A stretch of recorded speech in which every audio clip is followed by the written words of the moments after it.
Hello, dear Instagram. I hope you guys are all very, very well. We're here back for another conversation with a wonderful artist, a friend, and someone who really inspires me in the field of Bhakti Yoga, Mantra, and Kirtan.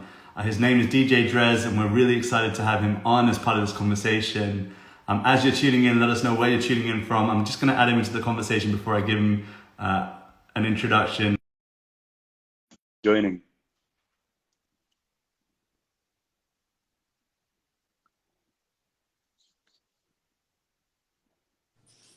Wonderful, it works. Hey, namaste. How are you Namaste. doing? Good. How are you? Yeah, very, very well. Thank you so much for joining us. Has it been a good day so Respect. far for you in California? Yeah, it's about 12 o'clock here, and I've been waking up actually quite late. And Making the uh, most of it? yeah, it's really interesting times. It's been a long time since I've been able to sleep in, and part of that is because we have kids.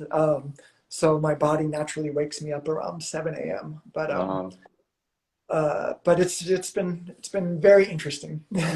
beautiful. No, thank you so much for taking the time, even though I know that, kids can be for sure a handful, and I'm sure they've got so many things they want to do right now, and you've taken the time out to be with us. So thank you so much. Really appreciate it. For It's those my of you pleasure. that Thank you. And for those of you that are tuning in and don't know DJ Drez, where have you been? Probably hiding under a rock because he is doing so many phenomenal things across the world.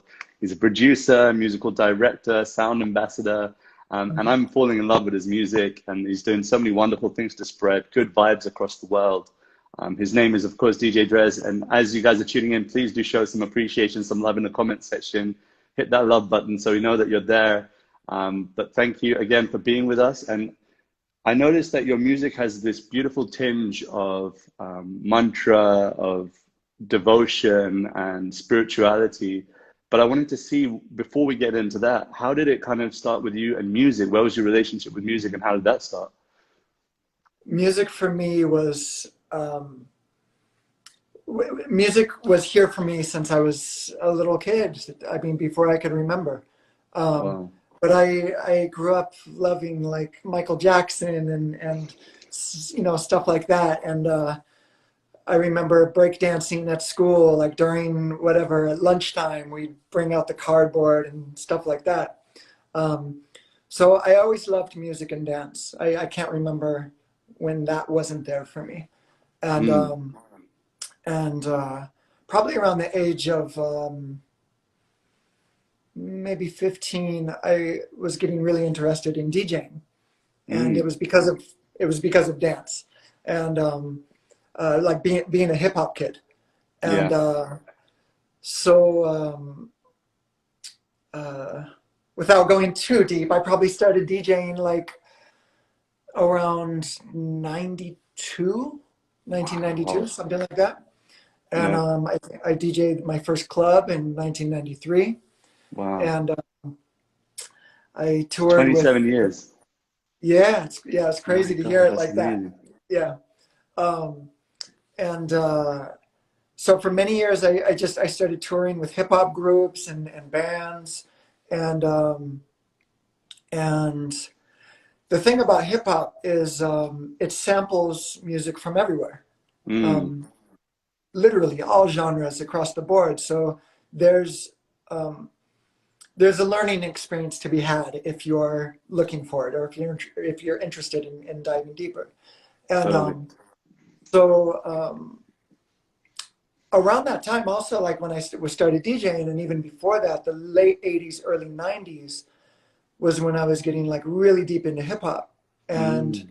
around that time, that's known as the golden era of hip hop. For sure. And uh, there was so much talk of spirituality, and and how to better yourself and to ultimately to self-realize and to um, clean eating and all these things, and so much code was being spoken, Mm.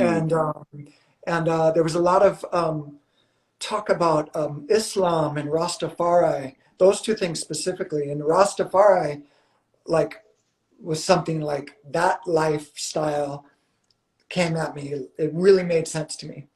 And Wow. so doors were being opened and veils were being shattered, and in a way, Yeah, for sure. and then I mean, my love for hip hop is really what opened me up to reggae music, and my love for hip hop is what opened me up to classical Indian music and devotional music. And Mm, I didn't know it at the time. I just knew that it felt, I don't know, it felt like home or something. mm, And yeah, so eventually I started making beats and the way hip hoppers do, sampling from old records and yeah, all yeah. that. And I had I had old Indian records, and I didn't know. I just knew that I liked it. I didn't know what was what. I didn't know where it was from. I didn't even know if it was from India or Bangladesh or whatever. Like I was just Right. like, you know, I just knew that the sound felt good. And whether it was like kirtana or kawali or whatever, it was like Mm, it felt. I felt it, and wow. it wasn't until years later that I started practicing hatha yoga, Mm, um, that I started hearing things that I heard like years ago. I was like, oh, like I recognize that, you know, and then uh, and then like hatha yoga opened the door, um, but I needed a. I mean, I'm going like you asked one question. Now I'm just rambling no, on. but it's It's so funny beautiful because to hear the journey. it's It's funny beautiful to because hear I the don't journey. even. I I don't talk that much, but I think Yeah, when the right questions are asked, I'll babble a yeah. bit. Yeah, Um, and it's an open question. It's nice to hear like your journey going through sound, going through finding spirituality in different genres, and it all kind of makes sense when you hear your music, when you tune in to some of the vibes that you've got going. It's so clear that you've got all these influences in there: Qawwali, Vedic, reggae, jazz, hip hop. It's just so rich with all of these beautiful sounds. And to hear that there's this underlying kind of journey within that's happening as well. I think that's the beautiful part for me. So you were saying, sorry, hatha yoga, and that opened the door for you. well, yeah, I mean, as far as yeah, I knew that hatha yoga was just kind of the tip of the iceberg. I knew Mm, that there was so much more depth, and yeah, right. back to like when I was just a teenager. I mean, um, I was always a spiritual kid, and Oh, yeah. even like by the age of 14, 15 is when I started growing locks. And for me, my path was like, it was Rastafari. And Wow. with that being said, um, I actually had a broken neck from skateboarding. And so I started high school, like it was the summer leading in, just leaving eighth grade. I started locking my hair, and then I broke my neck about 2 weeks into like summer. That's Um, uh, traumatic, huh? yeah, it was crazy. Yeah, I was a skateboarder, like for real skateboarding, like crazy stuff, Hardcore, yeah, yeah, X Games kind of stuff, and yeah, yeah. so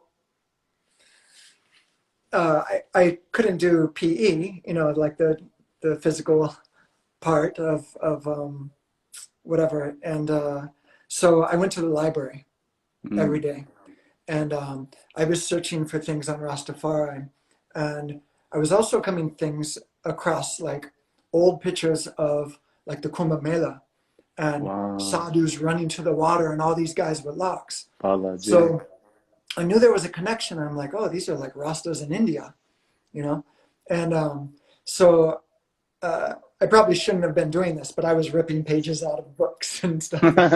Like national, more so like National Geographic magazines and things like that. And I was putting them on my wall. So I had pictures of sadhus and rastas on my wall when I was, Wow.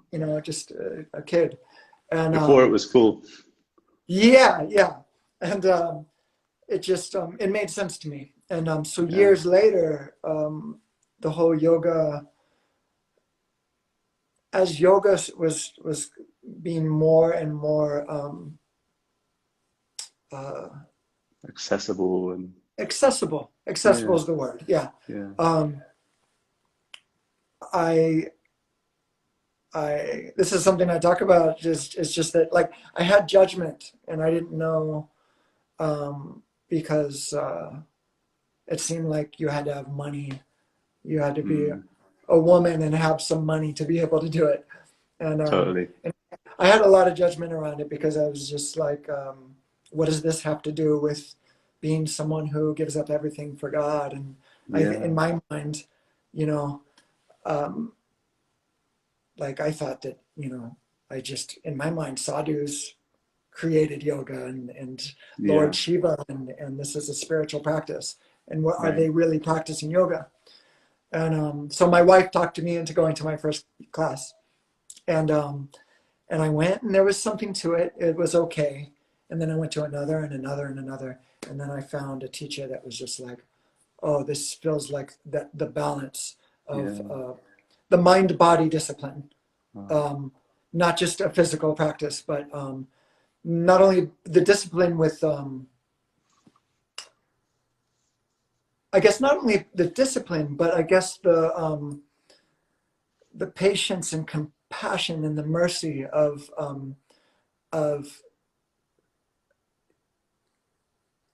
acknowledging and I think incorporating the divine in this practice. mm. And And I that's so think that, often lost. And it's what you're speaking about is so true that with the practice of yoga becoming more and more commercialized, more and more available, it's beautiful, don't get me wrong. But naturally, with anything that grows and anything that gets spread, widespread across the globe, you're going to get some watering down. You're going to get a lot of, yeah, some of the essence gets lost in that. And that's natural. And I don't want to fault anyone or criticize anyone for doing that. And it's yeah, of course. natural. But it's also for those who are essence seekers, for those of us who are looking for depth in the practice, it's so important to also follow that calling rather than just seeing it as a stretching practice or seeing it Yeah, as your daily exercise. There's so much yeah. more to yoga, the connection with divinity, with God. And I wanted to know, like, is your practice now, does it involve a daily sadhana, a daily spiritual practice with your yoga? Or is that something that came in at a certain point in your life? Or I just want to know more about that, really. Yeah. For years, the beginning years, it was I would go to a yoga studio for a couple months and Hmm. learn, and then I would not really go to the yoga studio as much. And part of it was because I'm still touring with hip hop groups and all that type of stuff. So part of it is time. The Yeah. other thing is uh,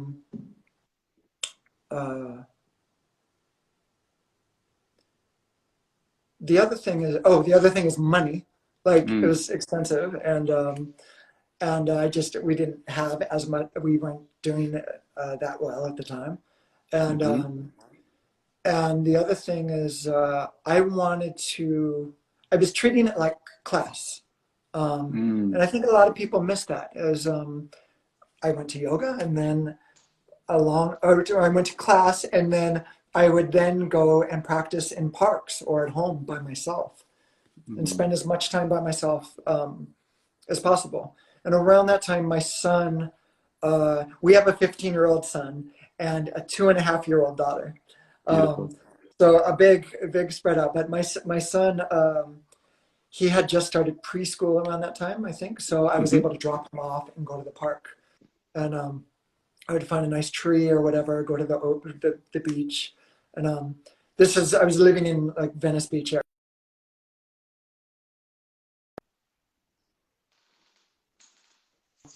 Oh, did I lose you? No, no, Are you we're still still there? here. Yeah, yeah.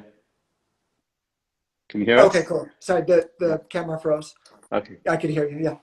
Um, so I would just,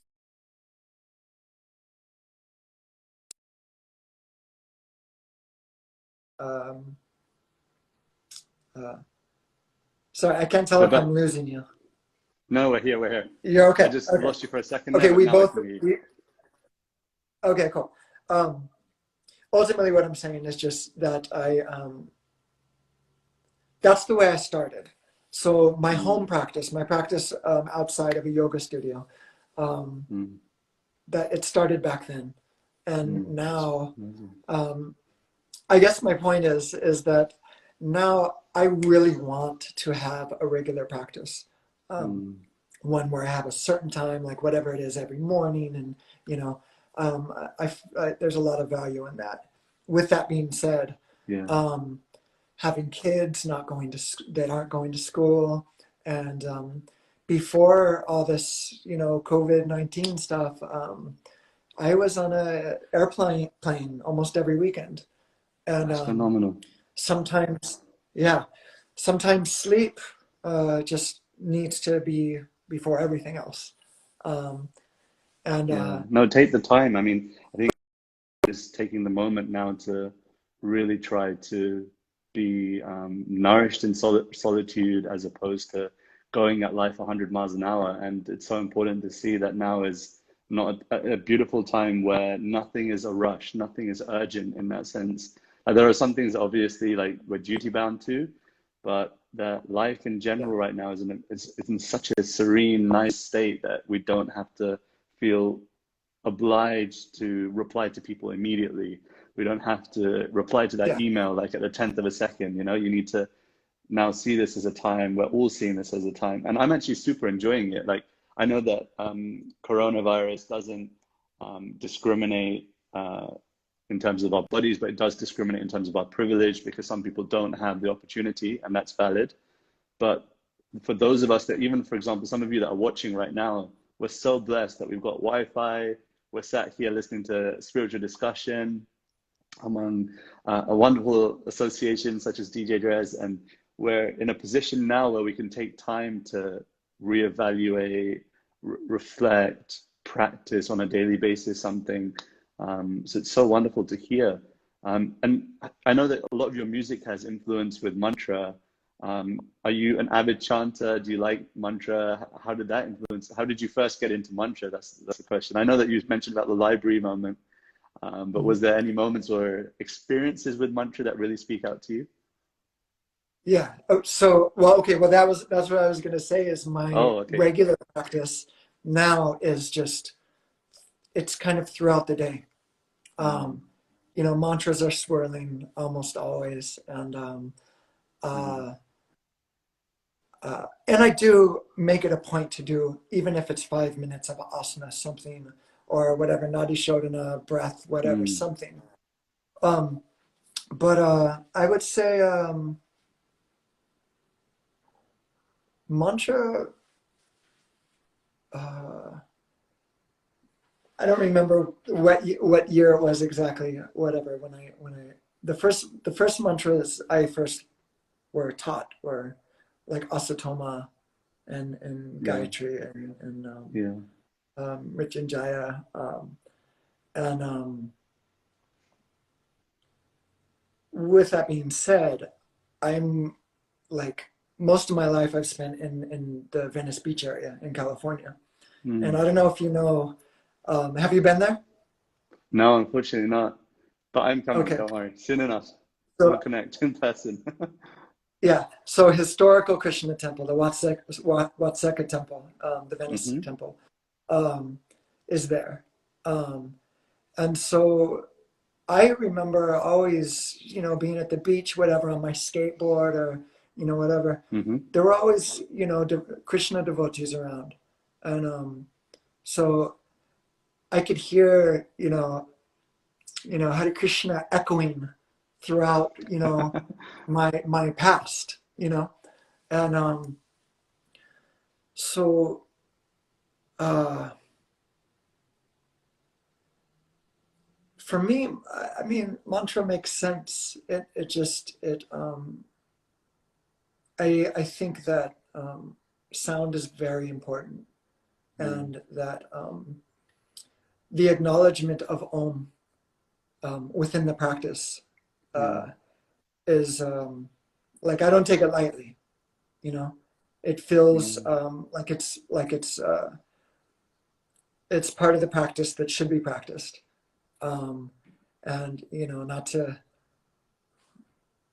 push that on anyone, but like it is part of the practice, and um, we have that in us. We're born with it. Not only are we Mm. born with the our mother's heartbeat, but we're hearing everything before we even come out, you know, of the womb. You know, we're hearing the vibrations of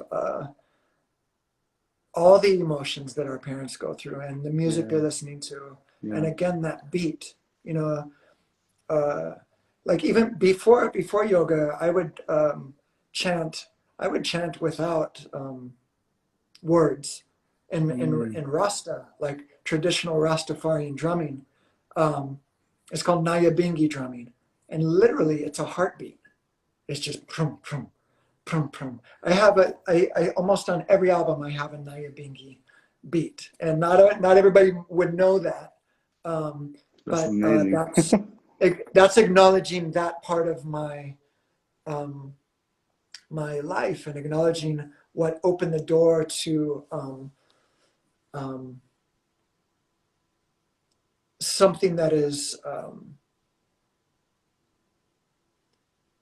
uh, I mean, it's spirituality can be compared to religion, right? Mm. It could obviously, um, but it's something like it is not religion, and Mm. there are many things that aren't even close to it. Mm. Um, so I had that for a long time, and so I think mantra is that's always there for you. That's there for Mm. you when you um, you know, that's there for you when you're stuck on an airplane, when you're stuck in traffic. That's there with you through injury. Mm. That's there with you through serious trauma, something like losing a limb, or having whatever it is. Like Yeah. I had a teacher who I did a yoga teacher training. I think it was around 2007 or 2008, and Mm-hmm. my teachers were very clear, and it was a very serious training. And it was the training, not you don't just pay your money and you Get uh, your certificate. yeah, exactly. It was you you pay your money for the lessons. It's not to Mm. teach. You get permission to teach if you're teaching a safe class, whatever. Yeah. But they were very clear about that's a whole other hole we could just fall in. Um, Yeah. they were very clear about that. You teach everyone who walks in the room. If they come in Yeah. the room in a wheelchair, you know you're teaching this Teach them. person. Yeah. Yeah, and one of my teachers taught. They had privates with someone who um, they were completely paralyzed, neck down, and they would Wow. like blow their way into the room. Um, Wow. uh, she would teach this person sun salutations, and they would Wow. imagine, you know, Manasi in the mind. and in the mind. And Yeah. so you have your imagination, which is wonderful. It should always be used. And you have mantra. Mm. And the things that you can do with that combination, the imagination and the mantra. I mean, the depth of, I mean, Yeah. I totally uh, feel you. It's transformed yeah, so I many mean, lives. It's just yeah, like for yeah. me, I mean, it's just like, going to um if I were to think back and just to assume like if I had not come in contact with mantra in my life, I don't even think where I would be because it's really given me vision into something higher, vision into something, into love that I never thought I'd experience for other human yeah, beings, for divinity, for God. And I think that anyone that's not experienced the beauty of mantra or not even tried it, I think you're really missing out. Like it just really I don't think I've met anyone that hasn't tried deeply absorbing themselves in this practice and finding that there's so many truths underneath it. And I want to hear more. I'm just going to see if we can shout out a few people that have joined us. So Mukia says, Drez, he gives you lots of love. Sky Yogini Sana says, everyone, CK, out Nitai Goranga with DJ Drez. Yeah, that's an awesome track. Litsa Yoga, thanks for Thank you. joining us. Kate, music in your soul, mantra in your heart. So true, Kate. Thank you for sharing that. She also says, I think as a musically minded person, mantra is a natural pathway. It makes sense. Music itself is so fulfilling. And when the transcendental vibrations are added, it's undeniable. So true, Kate. Thank you for sharing. Thank you so much to Litsa Yoga for your beautiful love, to Sanaji, to everyone that's joining this conversation. If you have any questions for DJ Drez, then please feel free to drop them in the comments. We're speaking all things mantra, journey, kirtan, soon to come kirtan anyway. We're talking all things music related and sound related. So if you have any questions, any comments on that, please drop them in the comment section. Yeah, so you were saying about mantra being sort of this portal into a deeper lifestyle. And I wanted to see whether you had any tips for someone who had never really practiced any sort of mantra meditation. What would be your suggestion or your tips for that person? Yeah.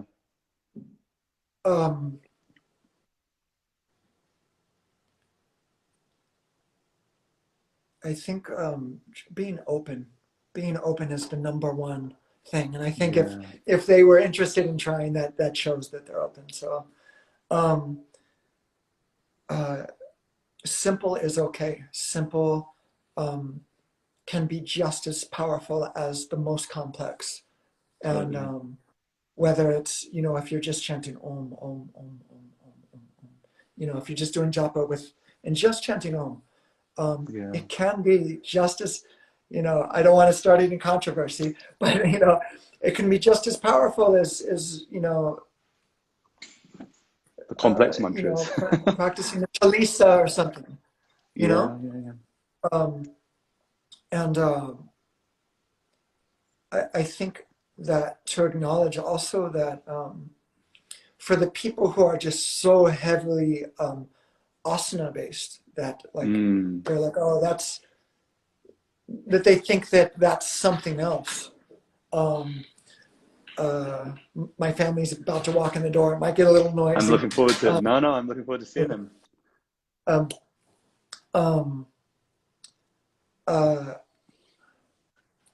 For the people that are so heavily asana based, I think that to know that you're affecting your organs and the way you're literally by the vibration that you're just, from the belly up through the lungs and the breath that it takes and all these things, and then chemically, whatever, dopamine, serotonin, I don't even know the true science, but I know that there is true science for those that need it.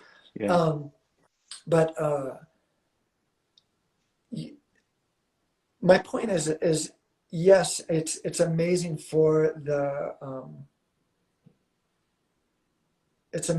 mind. It calms them. Like mantra alone can do the things that that are talked about in the various yoga sutras, like the hatha ones. Like mantra can calm and does, and is oftentimes more powerful, or more not powerful, but maybe more potent way to calm the modifications and fluctuations. It could pull you right out of, all you got to do is turn on the news or look through a whole feed of social media, and it's really easy to find negative stuff. Yeah. And I'm not saying to ignore it, because it's very important to acknowledge it if you're truly a conscious person. But you don't want to sit in that. You may sit in it for, I know personally, I might sit in it for a while. And that might be the frustration, especially the terrible things going on, the racism going on and all the things you see. It's around the world. Terrible things going on here in the US and New York, and with dirty cops and all that. And it's very easy to get caught up in that and feel pain and feel anger. And I care about people. So I will go there. I'll be in it for a moment, but I don't let myself go so deep. And I know, you know, I could pull myself out through mantra. And not only that, but just the years of practice, being able to like acknowledge it, be able to speak about it, and yeah, but not let it ruin me.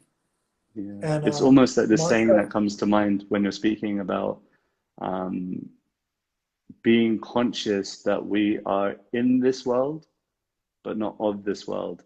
And it's kind of just seeing every situation as not an opportunity for us to get absorbed in material energy and to be completely absorbed in what, you know, negativity and that vibration, but just being conscious that, look, this is there, and being aware of it, not being ignorant to it, but just pulling yourself away from it enough to notice that this isn't real in terms of this isn't good for my consciousness, and being able to discern that is so important. So yeah, I totally vibe with what you're saying. I'm sorry, you were saying. yeah. No, no, yeah, that's it. And just Mm, and that's for the whole world, you know, mm, and as simple as thing as, you know, arguments with your loved one, your, you yeah, know, wife, husband, whatever, and or your frustration, your basic frustration as a human, with, or a parent with kids or whatever. yeah, yeah. You mantras are always there for you, no matter what, no matter what. Mm, Even in a situation where you're in a situation where you don't have the privilege that we have. mm, Um, I think that is so important. Is how mm, is to get this practice um, to everyone. It's obviously for everyone. You know, not mm. everyone is for it, but it's for everyone. And That's a I nice way of think putting there's it. a lot of that. There's a lot of people who really need it and could Mm, thrive from it and could find their way out of a hole, or of a hole, even if someone keeps putting something over that hole, or if you literally, um, maybe not physically, but the system has a foot on your back. You know what I mean? mm, Mantra can create guidance. It might create a pathway. It yeah. might create a way of looking at something different where you're able um, to rise up. I'm just Yeah, no, it's thinking out loud. beautiful. I mean, Totally, um, totally. I'm totally vibing with it. It's so true that I think I can only speak personally that my experience with mantra has definitely been the case that, you know, even this point you were speaking about racism. In the Bhagavad Gita, it talks about this point of being able to see others with equal vision. And so, you know, seeing everyone as your brother, everyone as your sister, every animal, every living entity as not being something which is to be used, but something which we should learn from, care if they're in a lower position, that we can give compassion to see every living entity in that way. And mantra has been, if not the sole reason, one of the biggest reasons for which I feel that my consciousness has, it's not fully developed. Don't get me wrong. I'm not at all a complete, you know, package, but it has allowed me to, at moments, glimpses. For example, today I had an experience with a spider, and you know, normally it's a small spider. You just think, just brush to the side, and you know, whatever. But something in my heart from earlier, we were chanting together. We have a daily 1 p.m. japa session, and after that, I was really contemplating about, you know, the equanimity. We're all equal. You know, we have the soul within the heart. And so I picked up the first spider, put it out the window, and then I was sleeping in the afternoon, found another spider on me, picked it up and put it outside.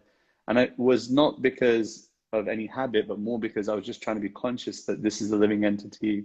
And I think that that consciousness, that awareness came from staying with this mantra practice, staying with uh, audibly repetition, or even in the mind repeating mantra, which will allow me to remember that I'm a spirit soul, that other living entities are spirit souls, and therefore we're all connected. So that's so true what you're speaking about. it's it's important. I mean, it's a really big deal, and Mm, I think that's one of the beauties about music. Also, is that um, mantra is and can be sung, you know, mm, and any beat. any, you know, Yeah. whatever it is. And I know there's controversy around that. Um, and I'm all for it. hey, Make it relevant, make it accessible. And that's one thing that it shouts about your music. thank you. It could and should be accessible. Yeah. Uh, I oh, it's interesting. I shouldn't even bring this up, but I'm gonna bring it up because Let's do it's it. real life. Um, I didn't get back to this person. I should, or maybe I should just let them be who they are or whatever. Hmm. Someone left a comment on a friend of mine, Kirti. She rapped the Hanuman Chalisa on one of my Hmm. albums, Hmm. and it's called Chanting with Tigers. And so we did a Cool. video for it. It's on, you know, we put it up years ago, and just a few months ago, I saw a comment that said, "Keep your hip hop keep your hip hop drama out of prayer." And I was just thinking the judgment Yeah. and Yeah. the closed mindedness and the potential racism in that. And Yeah. oh, Yeah. this is Marty Nico. Hi. I just Lovely to wanted to see you. say also, it's not really about the relevant. Hi. It's not about the relevancy or making it accessible for other people in terms of how we create the music that we create and share the music Yeah. that we share. It really has to do with the music that moves our soul and moves the rhythm of our hearts and Beautiful. pulls us and opens us up in those ways that connect and Yeah. keep us tethered to the one, you know? Yeah.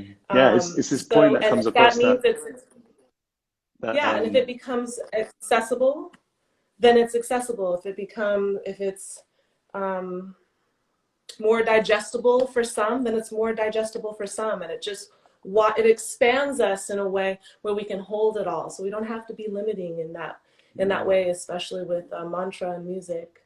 I was speaking with Sam Anyway, Garrett yesterday, and he was saying something really similar. He was saying that if we spend our lives thinking, what will people think? Those words have killed more dreams than any other words because you're so Yes. caught up in thinking, will this be pleasing? My offering, will it be pleasing to others? That's one thing. I totally vibe with that. But the other part is this offering a heartfelt offering from my side that I vibe with? And if that's not the case, sometimes then it does relate. People can feel even that subtle thing that people can feel that it's not really their beautiful, genuine offering. And so I totally get that. I totally, even people will judge, forget the style of the music. They'll judge according to the appearance of the person, that they don't Oh yeah, have a beard, they definitely. do have a beard, they have dreadlocks, they don't have dreadlocks, so therefore they're qualified or not qualified to be able to share. Mm-hmm. Um, and that's a whole other topic. I don't know if you have any thoughts on that. Um, well, I will say This is this. awesome. I will say this. I'll say this, we get some jobs because of the way we look, and we don't get a lot of jobs because of the way we look. Yeah, yeah. Can you imagine? Uh,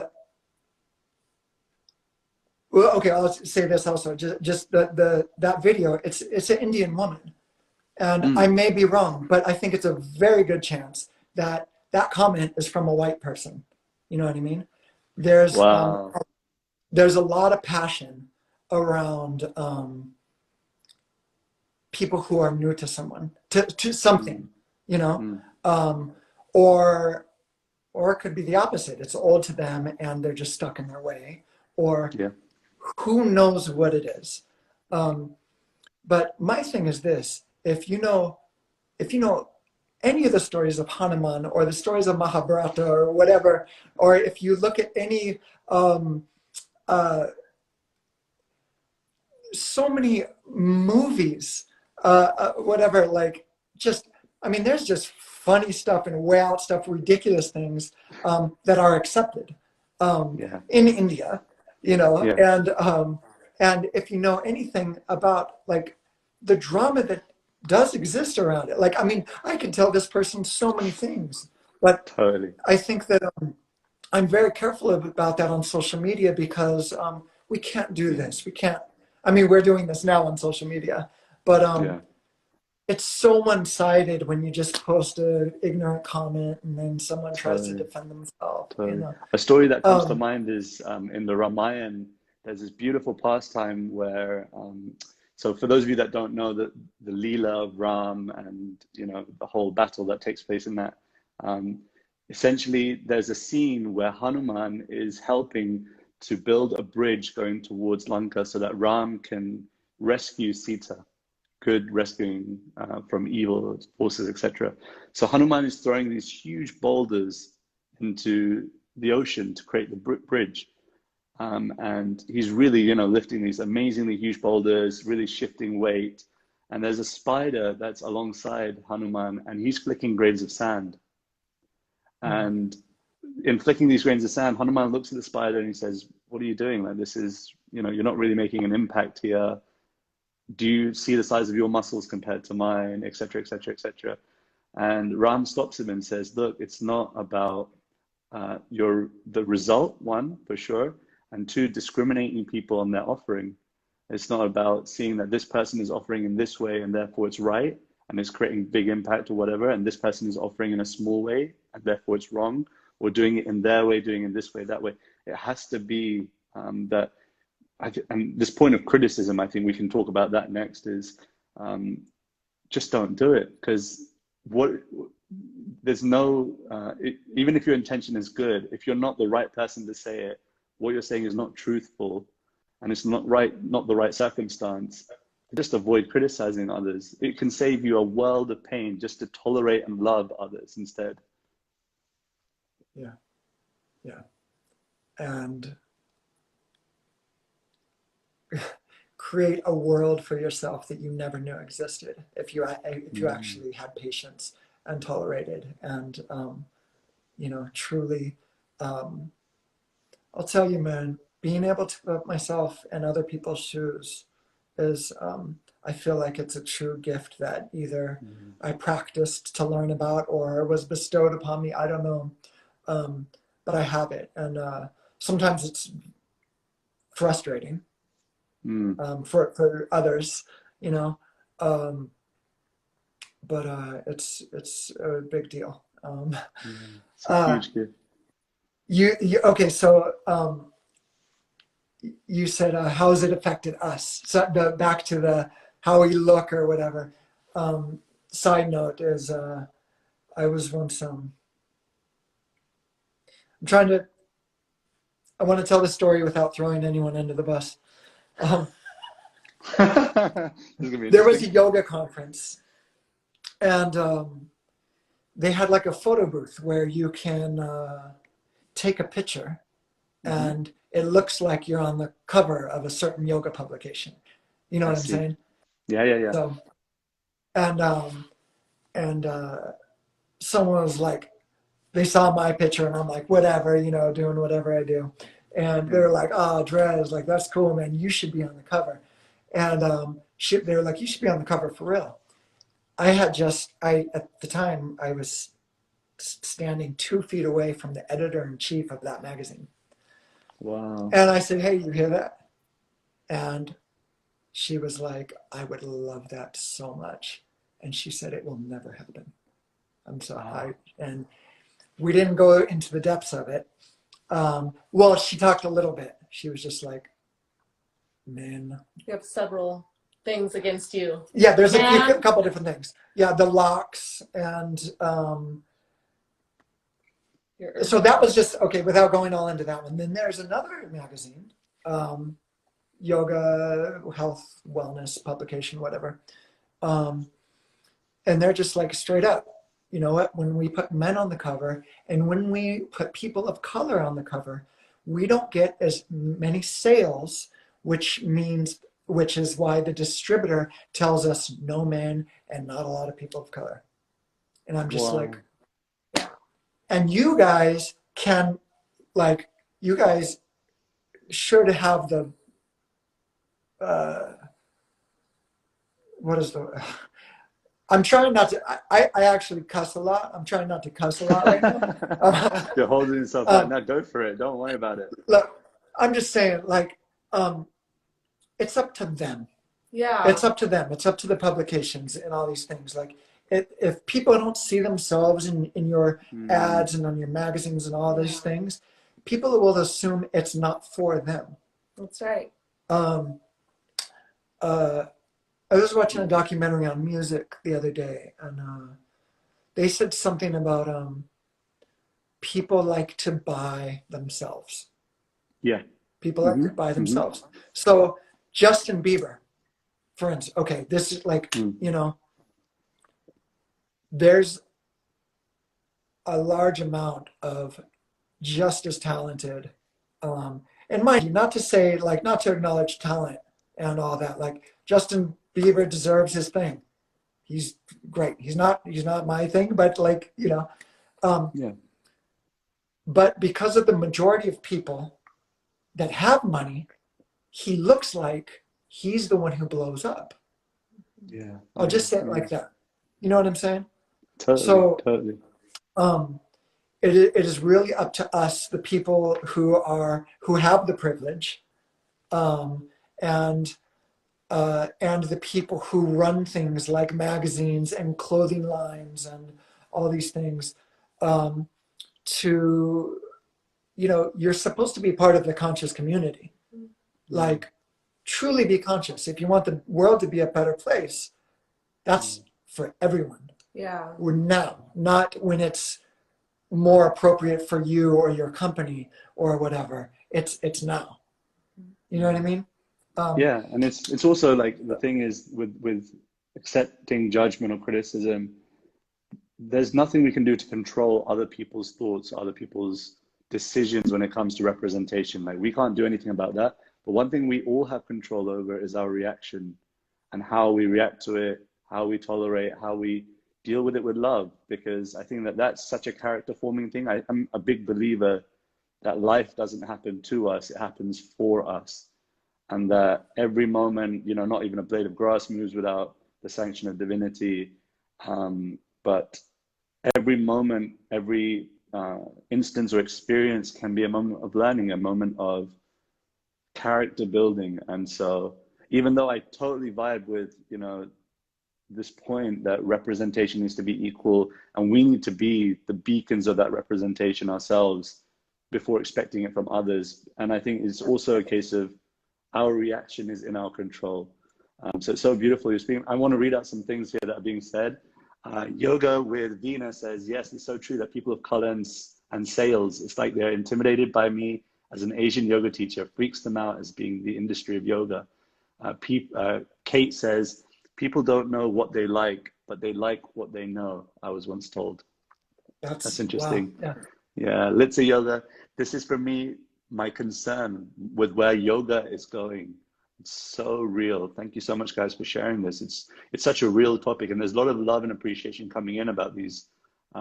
Kate asked the question, there is a lot of juxtaposition between a spiritual life and some of the ways of the music industry. Do you find this? And if so, how do you deal with it? Sorry, read it again. Yeah, I'll read it again. There is a lot of juxtaposition between a spiritual life and some of the ways of the music industry. So there's a lot of similarity between the kind of spiritual sharing and, you know, the music industry. Do you find this, and how do you deal with it? Because I guess you're a good person to ask this question, because you're so well placed in both of those, in music and in yoga. Do you see the benefits and the negatives of, you know, the way the yoga industry is going?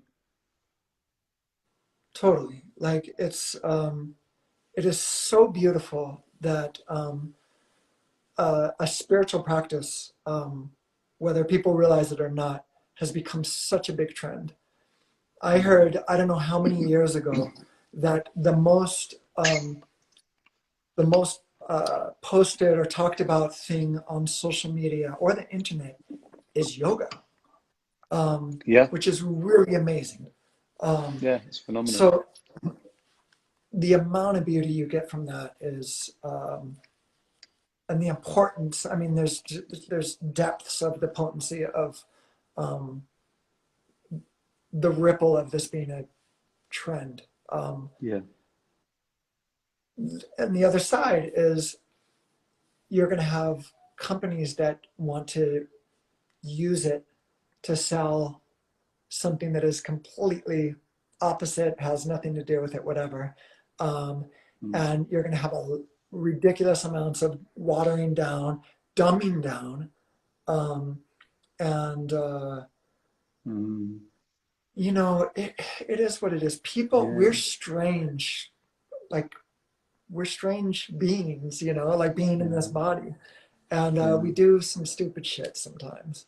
And many of us do it unknowingly, and a lot of us do it knowingly, and big companies regularly do it knowingly.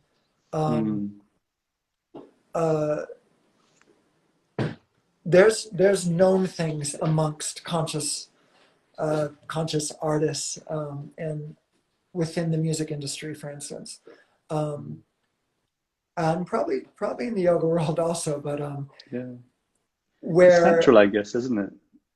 Yeah, completely natural, because like there's go on. There's things like certain like video shows, the various I mean, a combination of TV, radio, various things say if things are too deep or too sophisticated, we will not play it, and we will not show it. And partially is because of our audience. Our audience doesn't want to hear that, which based off of, you could look at anything. You look at a random video on YouTube. People love train wrecks. And unfortunately, even like someone like me, I'm pretty aware of my being and what's around me, and I myself am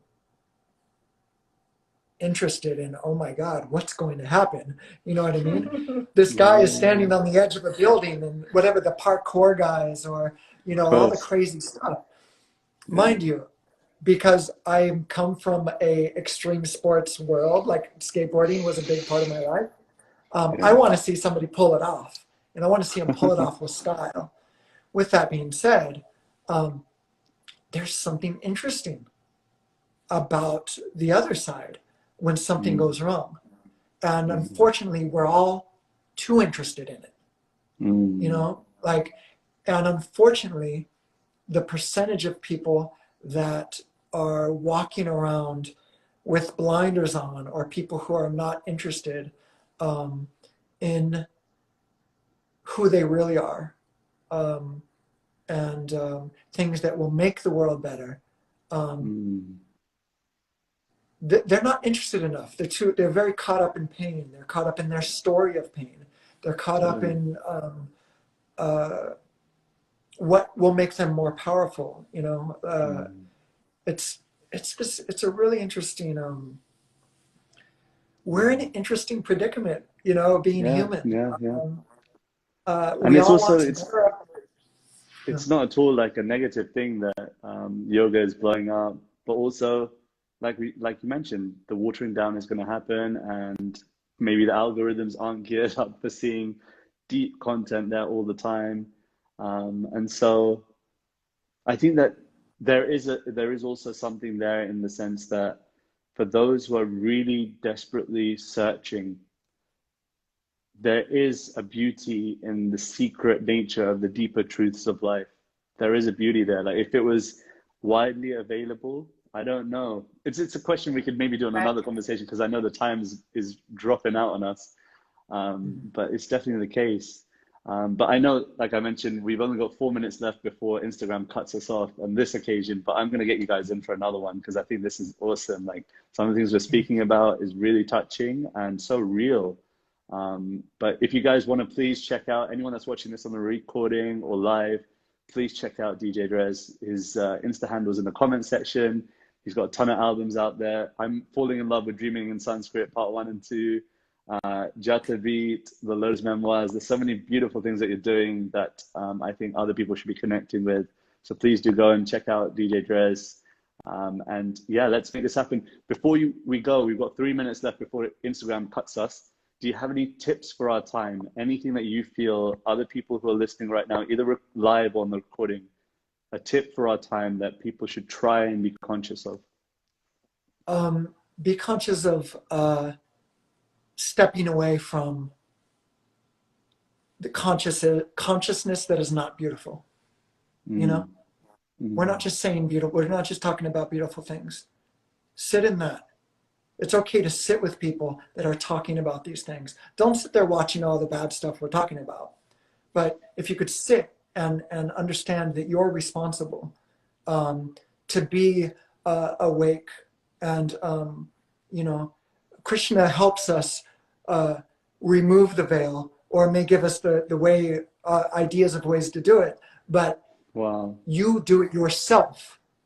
You do it yourself. That's something that yoga really taught me, is to be responsible. One tip: please. find the place that feels good.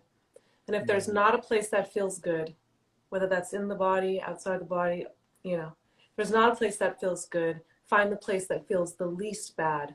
Sit there and infuse that place with breath. Wow. Infuse that place with breath.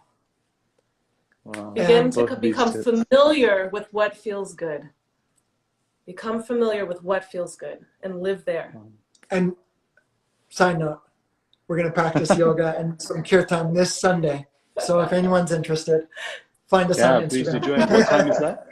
What time is that and where? 10:30 Pacific time, Sunday morning.